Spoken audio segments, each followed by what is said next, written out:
Bonjour à tous, c'est Zorkiller qui vous parle donc pour une nouvelle review vidéo consacrée aujourd'hui à un self building sorti en 2009, donc dans la seconde wave. Effectivement, je vais vous reviewer un des véhicules, donc et non pas un Gatorade Legends, vu qu'ils sont déjà reviewés et finis depuis longtemps. Mais donc oui, un véhicule, et ce sera le Tornatus V9. Voilà, tout bêtement. Donc je n'ai pas la boîte, vu que j'ai acheté le set d'occasion, sans boîte, hein, tout bêtement, mais j'ai le mode d'emploi, donc qui reprend plus ou moins l'illustration. Attendez, j'essaie de chercher un éclairage optimal. Voilà, c'est un peu frontal là, mais ça devrait, voilà, comme ça. Donc voilà, donc voici vite fait l'image que vous aviez aussi sur la boîte. Donc on va retrouver le Tornatus V9 en plein milieu, Bionic écrit en lettres dorées, idem pour Tornatus V9. En fond le bouclier, donc le symbole du bouclier de Skral qui flash bien, donc comme dans la Wave 2. Et vous remarquez qu'effectivement, comparé au Caxium, j'ai le mode d'emploi, mais il est sous une pile de modèles là, on a plus un aspect un peu désertique, mais on a vraiment un aspect un peu plus sombre ici, avec des craquelures toujours, mais bon, des espèces de branches d'arbres, tout ça, oui, un peu spécial qui part dans différentes directions. Donc on a un peu une ambiance un peu horrifique, je trouve.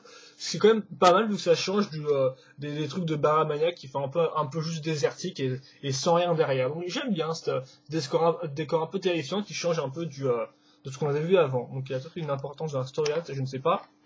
Donc 3 sachets des pièces en loose à la base dans la boîte, hein. 3 sachets, un pour la figurine et 2 autres pour le modèle, chacune représentant une partie du véhicule. Vous allez pouvoir voir qu'en fait on peut facilement le diviser en deux vu que la construction se déroule en deux temps. Une pub dans le premier mode d'emploi pour le Bionic Legend René qui bien sûr est sorti depuis le temps. Et oui, premier mode d'emploi, vu qu'effectivement il y a deux modes d'emploi, une fois n'est pas coutume avec un set de cette taille-là, donc c'était un peu c'était le modèle le plus gros avant le Scopio, donc c'est quand même pas rien. Donc je vous passe vite fait le mode d'emploi, là la liste des pièces. Je sais pas un peu trop pourquoi je vous la montre, vu qu'en fait vous ne pouvez pas voir spécialement les références des pièces à chaque fois, donc ce n'est pas spécialement utile. Ici la fameuse image avec le parquet, voilà. On peut voir tous les modèles de la Wave 2 Soft à Matanu qui est une édition spéciale, la version Titan de Matanu évidemment. Donc oui, la Gatorade Legends, elle est 5 véhicules. Et là, retrouve toutes les règles du jeu multijoueur sur Bionic.com. Effectivement, il n'y a aucune règle, en fait, c'est juste, on a juste l'image de tous les sets, on n'a pas les règles qui vont avec, c'est un peu spécial. D'autres pubs pour les Gatorade Legends, voilà, mais en mieux, enfin, avec plus imagé avec les schémas enfin, voilà, un peu le fond brun, tout ça, un peu désertique, avec les boucles et le Skral, et ici une pub pour les Zagori. Je sais pas pourquoi ils ont pas fait une pub aussi pour les autres Gatorians, mais bon, peut-être parce que les Zagori ont une place assez importante au final dans le film, contrairement au premier Gatorian qui au final, on les voit vite fait, quoi, mais c'est pas le personnage principal de l'histoire. Si je dis pas de bêtises. À part Grèche. Et donc c'est tout pour le mode d'emploi. Donc ah oui, un petit débat vite fait comme ça, enfin voilà, coupé court à un petit débat qu'on avait en 2009. Je sais pas si certains l'ont encore dans leur tête, mais c'était qu'effectivement la première fois qu'on a vu le Tornatus, on s'était dit qu'en fait ce serait en fait une espèce de version terrestre du Jetrax. Pourquoi? Parce qu'effectivement, comme le Jetrax, il y avait une longue partie arrière, puis à l'avant deux parties larges.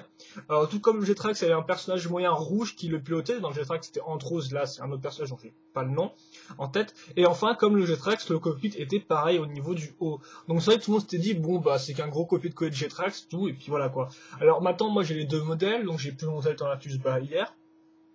Et bon, avant-hier, ça dépendra quand je posterai la review. Et je peux dire qu'en fait, eh bien non, ça n'a strictement rien à voir au niveau de la construction, et même au niveau du design en fait. Donc c'est sûr, oui, de loin, ça ressemble un peu à G-Trax, tout ça. Enfin, oui, au G-Trax, oui, T6. Mais ça n'a strictement rien à voir. Donc voilà, pour couper le court à ce débat-là qui est un peu futile au final, du bah voilà. Et souvent, c'est les gens qui n'ont aucun des deux sets qui parlent en disant ouais c'est pareil. Alors qu'en fait non, ça n'a pas grand chose à voir. Mais ça vous le verrez quand je reviewerai le modèle, le véhicule en lui-même, puisqu'effectivement là, je vais vous reviewer la personnage. Donc schéma de couleur rouge métru, noir, gris foncé et un peu de dark metal, voilà. Donc vite fait, j'ai juste enlevé l'armure et puis je vous expliquerai comment ça marche, il y a rien de très très compliqué. Donc hop là, lève les bras toi. Donc les jambes, c'est assez simple, on commence avec un pied métru, jambe rachi, rouge métru d'ailleurs, je me demande... Oui, elles sont déjà sorties en rouge métru, les jambes rachi, mais là c'est un espèce de... En fait, si vous voulez, il y a deux teintes de rouge métru, c'est un peu spécial. Il y en a une qui est un peu plus foncée, qui est un peu moins flashy que l'autre, et donc ça c'est la dernière, donc celle qui est plus mat, un peu plus foncée, voilà. Donc les jambes étaient déjà sorties dans l'autre teinte de rouge métru, mais bon, c'est vraiment une petite différence d'éclairage, quoi, enfin de couleur. Double connecteur long rouge, métru, armure Inika rouge métru ensuite. Après le bassin métru en contact rouge métru, base Inika gris foncé, le cou Glatorian, la tête. Voilà, et le casque donc qui est exclusif à ce set là, donc effectivement c'est un nouveau moule sorti avec les personnages en mode véhicule, et donc lui il est en rouge métru, et vous pourrez le retrouver en orange, je crois si je dis pas de bêtises, avec le Baranus V7. À noter que dans ma revue du Calcium, je disais qu'en fait, les 3 nouveaux moules de casques en fait sortis avec les véhicules pouvaient se mettre dans les deux sens, donc comme ça ou comme ça. Donc en fait, c'est bien le cas pour le casque du Calcium Sandox, c'est aussi bien le cas pour le casque du Rail de Baranus et aussi du pilote du Scopio, mais ce n'est pas le cas pour ce casque-là. Donc je me suis trompé en fait, sur les 3 moules, il n'y en a que 2 qui peuvent se mettre dans les deux sens. Quoi qu'il en soit, celui-ci est assez sympa avec l'espèce de partie à l'avant comme ça. Un peu armure, tout ça, c'est assez classe. D'ailleurs, remarquez qu'elle est pas fermée. Voilà. Donc, hop là. Excusez-moi, ça a ramé. Et donc, peut-être un peu plus éclairage là-bas. Ensuite, donc les bras, vite fait, double connecteur long noir, mais attention là, effectivement, c'est un double connecteur Glatorian, c'est-à-dire qu'effectivement, enfin, double connecteur Legends, vu qu'effectivement, on aura les trous sur les côtés. Donc ça, c'est aussi exclusif à ce set-là, ce personnage-là, vu qu'effectivement, en noir, je pense pas qu'on les retrouve ailleurs, hein, si je dis pas de bêtises. Voilà quoi. Peut-être avec les Hero Factory maintenant on l'a ailleurs, je ne suis pas sûr. Mais bon voilà, là c'est quand même la première fois qu'on l'a, et donc j'en avais 2. Et donc ça, chose assez sympathique, c'est effectivement l'assemblage pour accrocher cette partie-là. Donc qui est encore une fois plus une espèce de jeu de protection Inika. Vu qu'effectivement on a casé un micro-miron plus une pièce comme ça avec des trous. Hop là, et enfin la pièce, donc ça c'est utile pour pouvoir casser ce type de pièce, vu qu'effectivement le trou en fait n'est pas assez profond pour casser directement le micro-miron plus la pièce, quoi. Le micro-miron dépassera quand vous enfoncerez cette pièce là. Donc c'est une technique sympathique. Bon, bras métru, rien à dire dessus, main grise foncé, voilà. Et enfin la base qui est une base armure Inika, celle de Jeller, le type Jeller, voilà, en gris foncé, donc qui est déjà sorti avec Gali. Voilà. Et donc c'est tout pour ce personnage-là, bien sûr. Niveau... Oui, bah, je vais pas dire l'inscription maintenant, en fait, tant que j'y suis. Donc, hop, comme ça, voilà. Idem, ici, un peu plus 80 degrés. Pas de problème au niveau de la main, et la tête peut vraiment tout faire. Donc encore une fois plus, c'est vraiment une figurine assez simple, ce qui fait qu'elle est assez articulée, hein. Vous pourrez en faire des articulations des bonnes poses bien brutales, on va dire, avec ce type de personnage là, quoi. Vous n'aurez pas de trucs qui bloquent à 80 degrés, quoi. Donc c'est toujours assez sympathique de pouvoir bien bouger cette figurine. Après, juste une petite reproche, c'est que les proportions sont un peu off. Si vous regardez de profil, voilà, quoi, le corps est super fin en fait, ce qui fait que les bras descendent pas mal en fait, comparé aux jambes, même si les jambes sont longues en fait, donc on n'a pas un peu cet effet babouin, enfin un macaque qu'on avait avec Kina, qui par exemple avait des bras qui descendaient mais alors super bas. Là en fait, c'est juste le fait que à ce niveau, au niveau du coude en fait, on arrive au niveau du bassin, quoi. Donc c'est un peu spécial parfois que je l'ai monté, j'étais un peu genre, il a un truc un peu foireux les proportions, mais bon. À part ça, voilà, c'est un personnage qui est assez réglo, je trouve, vu qu'en plus il vous filera quand même 2 pièces exclusives qui sont le casque et les doubles connecteurs. Donc ils sont ressortis depuis ces doubles connecteurs Legends, mais voilà, quoi. Bon, on parlera de ça plus tard, mais maintenant on va parler du véhicule en lui-même, donc la partie la plus importante et intéressante du set. Donc alors, attention, ça va être assez compliqué, donc je vais peut-être en fait le mettre dans son premier mode, vu qu'effectivement il a 2 modes, on verra ça plus tard, mais là peut-être que pour le turnaround, ce sera plus utile de vous montrer ça comme ça en fait. Ah ok, d'accord, on va remettre le lanceur bien comme il faut, tout droit.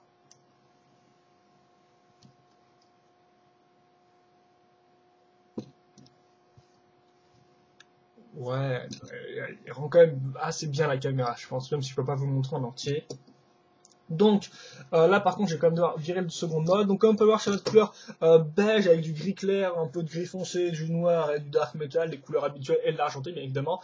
Donc hop là, peut-être un peu, ouais, peut-être en fait essayer de pousser ça dans un coin pour pouvoir cadrer en fait l'avant du véhicule. Donc oui, effectivement, comment ça va marcher la construction du Tornatus? Eh bien en fait on va construire d'abord la partie avant, donc ok, d'ici, oula, excusez-moi, ça va aller. Donc d'ici à là, donc la première partie, donc la partie avant, et ensuite la partie arrière. Donc la partie avant, comment ça marche en fait? Donc on va tout d'abord commencer avec des pièces toutes faites, comme ça, les pièces grises claires que vous pouvez voir, vous pouvez peut-être mieux voir de dos. Voilà, ces pièces-là, en fait, qui sont vraiment, voilà, là, vous pouvez bien le voir sur la partie arrière, une espèce de grosses pièces blocs remplies de trous circulaires. Donc, on va en utiliser deux pour relier différentes barres techniques entre elles qui permettront de faire l'avant et aussi les côtés. Voilà. Sur les côtés, ensuite, on va ajouter les roues, donc grâce à une espèce d'autres barres techniques, en fait. On va que sur ces roues-là, donc qui sont des roues Power Miners, on va ajouter sur les côtés quelques pièces argentées pour faire une espèce de protection à ces roues, voilà, tout bêtement.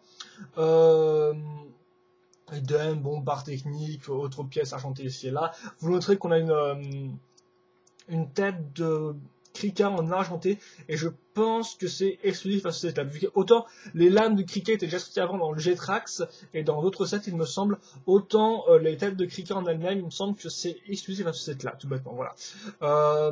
Donc effectivement, là, on va commencer avec cette base-là, attacher des barres techniques entre elles, attacher les deux parties donc des roues sur les côtés, voilà. Faire cette espèce de partie là en fait qui va coulisser sur les barres techniques qu'on aura posées à l'avant, donc ici en fait tout bêtement, et après on va ajouter le compteur de vie, et je pense qu'en fait c'est à peu près tout. Voilà, vous noterez vite fait qu'on a un élastique ici, donc en fait comment marche le mécanisme, c'est assez simple. Vous avez des barres techniques ici, cette partie là coulisse, et donc en fait quand elle coulisse vous allez pousser des barres techniques qui sont toutes reliées entre elles forcément, et donc bah tout bêtement voilà.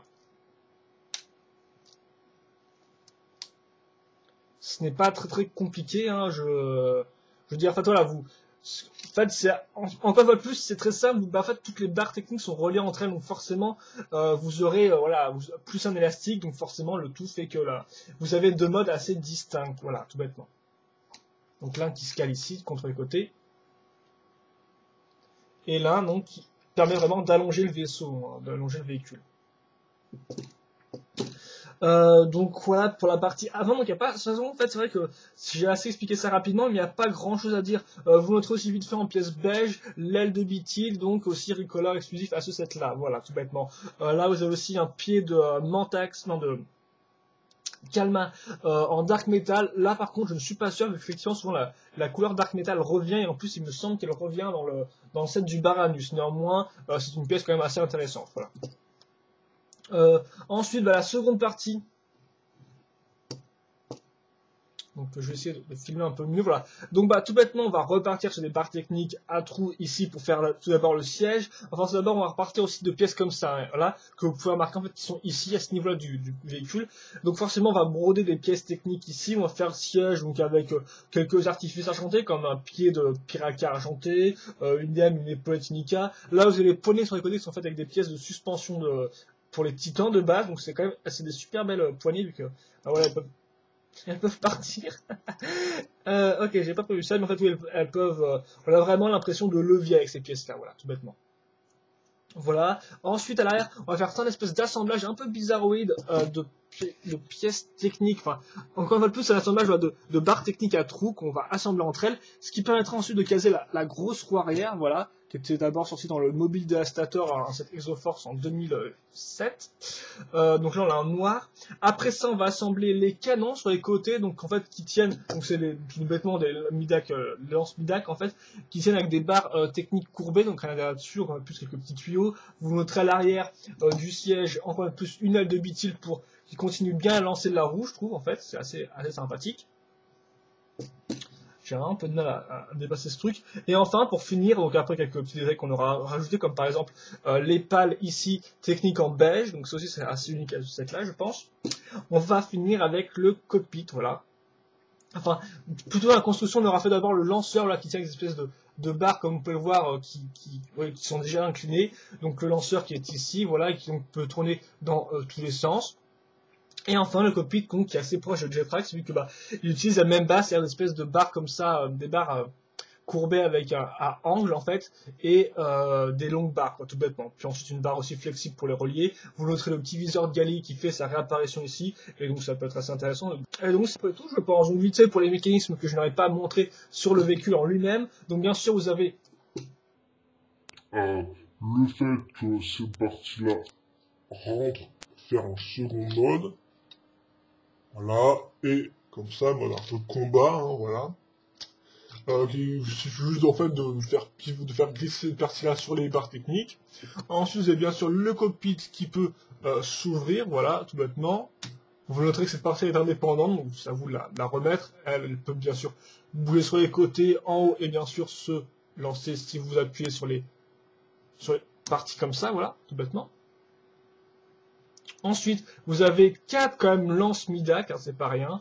4 lances Midak, voilà, donc 2 par côté, donc forcément vous appuyez ici, et puis ça tire la boule comme ça, voilà. Donc, je voulais pas qu'elle parte trop loin, qu'elle défonce mon écran, mais voilà, vous aurez compris. D'ailleurs, à noter qu'ils ont laissé des espèces de barres rouges de 2 ici, je ne comprends pas trop pourquoi, vu qu'on ne va rien mettre après dessus, voilà. Donc oui, le cockpit, le lance-midag, vous avez 2 compteurs de vie, en fait, un à l'arrière, donc qui est ici, qui tient grâce à la cage thoracique Metru, en fait, qu'on pouvait déjà trouver dans le set de Vox, et un à l'avant, ici. Voilà. Et donc, bien sûr, vous avez le siège, ici, les 2 cornes de pilote, donc comme je dis, qui peuvent monter et aussi un peu, voilà, comme ça, glisser sur les côtés. Enfin, glisser sur la longueur. Et bien sûr, le modèle roule assez parfaitement. Vous noterez qu'en plus, au milieu, ils ont pensé à inclure une petite roue, ce qui fait qu'effectivement, le modèle ne s'affaisse pas au milieu. Hein, vu qu'effectivement, s'il n'y avait pas eu la petite roue, le modèle serait sûrement un peu affaissé du fait de la distance entre les 4 roues, tout bêtement. Et donc, on va prendre notre personnage. Donc, on ouvre le cockpit. Tada, comme ça. Donc en fait c'est très simple, il a 3 espèces de petites barres rondes à l'arrière, et en fait on va caser ça plus ou moins dans la... Ouais, on va caser ça en fait dans le trou ici de l'épaulette Unica, ce qui est un peu spécial parce que pour une fois on n'enfonce pas la barre au maximum, ce qui est un peu spécial, vu que souvent le Lego met vraiment une construction qui est, enfin dire oui, solide, enfin qui tient au maximum, et là ce n'est pas spécialement le cas, quoi, voilà.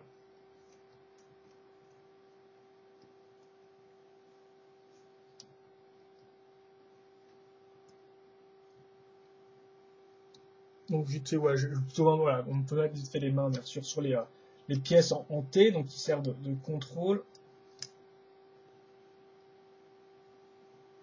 Voilà, comme ça.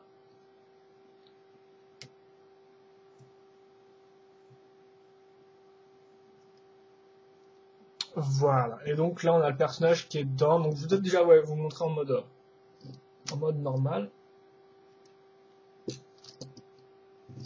Ok, voilà, j'avais un peu bloqué contre un truc, mais normalement il n'y a pas de problème. Voilà, donc vous avez le personnage dedans. Bon, on va marquer toutes les petites pièces argentées ici et là, hein, qui contribuent à compléter le modèle, qui de base bien sûr n'est fait qu'avec des barres techniques, quoi, hein, ouais, et pas spécialement plus de... C'est pas spécialement un assemblage magique, hein, c'est vraiment très simple, hein. Juste, bien sûr, faut mettre pas mal de pièces ensuite pour couvrir tout ça. Donc, par exemple, comme on l'a vu, les pinces d'élec qui sont sur les côtés, la tête de Krika en argenté, les lames de Krika sur l'avant. Ici, des bonnes vieilles lames de Takanuva, des bonnes vieilles aussi lames de Maritoran, quelques tuyaux argentés ici et là, le viseur. Et je pense que c'est à peu près tout si on compte pas les lances Amida qui le Tornax en tant que pièce argentée. Voilà, c'est à peu près tout. Et vite fait, peut-être, maintenant. Donc ça marche plutôt bien quand même, hein, ce système, il n'y a pas de problème, faut pas trop forcer. Voilà, comme ça. Donc là, ça va être un peu plus dur pour faire un turnaround. Comme ça. Donc vous m'excuserez un peu, c'est vrai, c'est un... je m'excuserai, oui, c'est vrai que c'est un gros véhicule, et que je me suis dit, bon bah tiens, je vais faire la revue maintenant, donc j'avais bien envie de la faire, donc désolé si ce n'est pas spécialement super clair, hein, c'est peut-être pas un meilleur review. Vu qu'en plus je suis dans un espace assez confiné, et là je filme les livres, donc ce qui n'est pas très utile. Et donc bah voilà, je pense que c'est après tout pour le Tornactus V9. En fait, il faudra vraiment que je pousse les livres tout là-bas, il ne faut pas non plus qu'ils s'écroulent, quoi. Voilà, donc je pense qu'on a pris la vue, même si bon là le pilote est un peu caché. Donc, bien fait, je vais faire un petit bilan, vu que je n'ai pas spécialement là le grand... Là, je vous ai décrit quand la construction marchait. Il n'y a rien de plus, sérieusement, au niveau de la construction, quoi, hein, voilà. Donc, déjà, bon, un petit bilan, le personnage en lui-même, tout d'abord, qu'on va diviser du 7, hein. Eh bien, le personnage n'est pas trop mal. Pourquoi? Bah, on va dire qu'il se contente de... Bah, ça reste un personnage de véhicule, donc, forcément, il n'a pas plein de petits détails ici et là, mais néanmoins, on peut apprécier les 2 pièces exclusives, voilà. oui, une pièce exclusive qui est le casque, et ensuite les doubles connecteurs longs avec les trous sur les côtés, ça c'est vraiment assez utile. Plus aussi on peut apprécier la technique qu'ils ont amenée pour accrocher cette partie-là sur le côté sans gros soucis. Donc sérieusement, moi il me plaît bien quoi ce personnage, je veux dire, c'est pas une aussi grosse déception que les Agori de, du calcium, mais encore, et c'est pas seulement parce qu'il est plus grand que forcément il est mieux, hein, je veux dire, il aurait pu être encore moins intéressant, mais au final, non, il est pas trop mal du fait de ces pièces assez uniques et de l'espèce de petite technique utilisée ici, voilà. Le schéma de couleur aussi rend bien et se démarque du véhicule, donc même si ça reste du rouge métru, j'en ai des tonnes, des pièces de ce type-là, bon, bah néanmoins, je trouve que le personnage est ok. Personnellement, voilà, il est sympa sans plus, mais au moins il est sympa, bien articulé, donc il n'y a pas de problème à ce niveau-là avec le personnage. Il fait son office de personnage de véhicule, hélas, même c'est un peu péjoratif, mais bon, hein, c'est Lego qui l'a voulu en sortant des personnages un peu ok, quoi, un peu sans vraiment grande conviction avec les véhicules. Ensuite, donc, vous avez le véhicule en lui-même, donc bah, niveau schéma de couleur, c'est sympa parce qu'on a du beige et du noir, ce qui va très bien ensemble. Le beige, on ne le voyait pas, on l'a pas tellement vu, je veux dire. Autant le vert pomme a eu la chance de vraiment revenir sur devant de la scène, tout comme le jaune, voilà, qui orange même, ou même le vieux jaune d'ailleurs, qui sont revenus à différentes époques et qui sont utilisés de façon assez maintenant courante. Autant le beige, non. C'est vrai qu'effectivement, on l'avait vu avec Poitou en 2001, 2002, et puis après, on l'a revu avec Vorox, et là, donc, on peut revoir à nouveau avec le Tornatus, et donc, ça fait plaisir. Voilà. Donc, un bon schéma de couleur, avec juste ce qu'il faut de beige, en fait, pour un peu dépayser. Vu qu'effectivement, bah, je veux dire, le reste des couleurs, c'est très simple, hein. C'est du gris foncé, du gris clair, de l'argenté, du noir, quoi. Vraiment, les couleurs de base, hein. Les couleurs qui se mixent bien avec tout. Donc schéma de couleur c'est bien. Ensuite niveau pièces d'abord, niveau pièces, c'est pas trop mal quoi.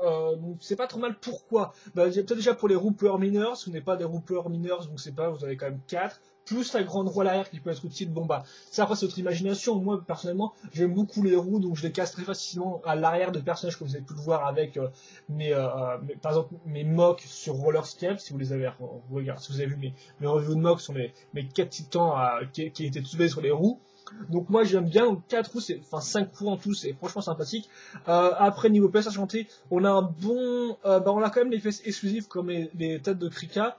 Après on remarquera les lames, donc si vous n'avez pas J-Trax, ou je crois qu'un autre personnage utilise ces lames argentées. Je suis pas sûr, mais je crois qu'un autre set les utilise, ces pièces-là. Enfin bref. Ça peut être utile, bon lame, Takenuva classique, tuyau, sympa mais classique aussi, viseur pourquoi pas, on remarquera oui vite fait le pied unique ici qui peut être aussi assez original, peut-être qu'il a apparu dans Maxilo celui-là si je dis pas de bêtises, hein. C'est vrai que je suis pas sûr mais peut-être.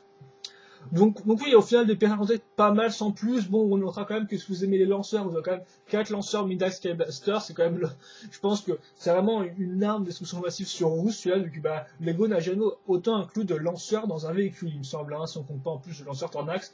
Je veux dire, l'Axalaran en a 2, le Jetrax c'était 6, je sais plus combien il y en a, il me semble qu'il y en a 2 aussi, ou 3 peut-être, mais voilà quoi. Là, c'est vraiment beaucoup.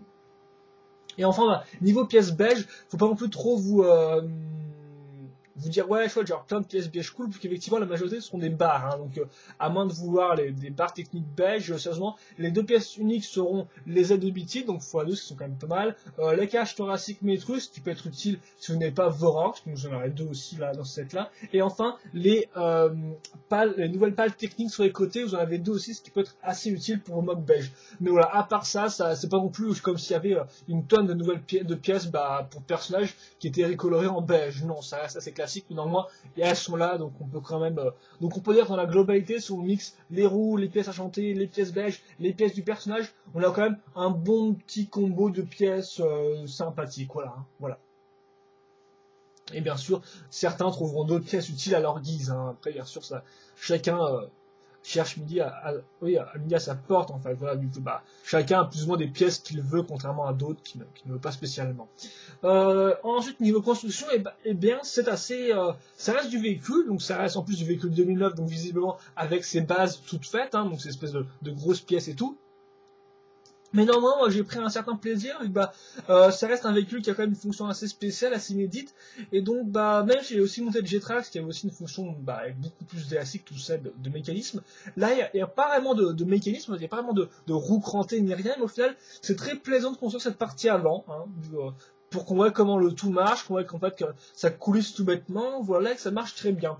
La partie arrière sera assez intéressante pour les barres techniques ici qui permettront de relier à rouge, j'ai trouvé personnellement, assez sympa, assez sympa.